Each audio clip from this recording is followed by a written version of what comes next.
Қозы көрпеш баян сұлу байқауына сындарлы сынақтардан сүрінбей өткен 7 жұп қатысты. Барлығының көздегені қазылар алқасын таңғалдырып, жеңіс тұғырынан көріну.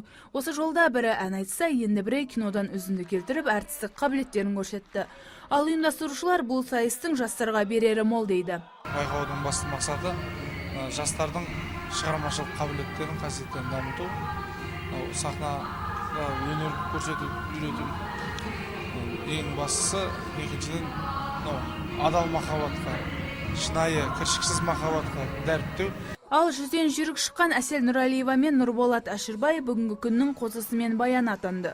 Олар алғашқы бөлімде ретро әндер орындаса, екіншісінде Тақиялы періште киносынан үзінді сахналап, қазылар алғасын баурады. Махаббат бар, табындырған талайды, шын махаббат адалдықты қалайды.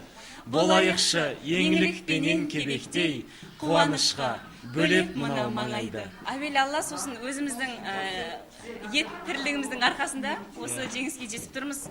Тілге тиек етейік, Қозы көрпеш баян сұлу ғашықтар мерекесі 1999 жылдан бері аталып өтіп келеді. Осы уақыт аралығында талай сайыстар өткізіліп, ашық жандардың сезімін жалындатып келеді. Ұйымдастырушылар алдағы уақытта мұндай шаралар жалғасын табады деп отыр. Таңшолпан Шамбай, Талғат Қырғызалиев, Сұлтан Бақытжанұлы, ТВК телеарнасы.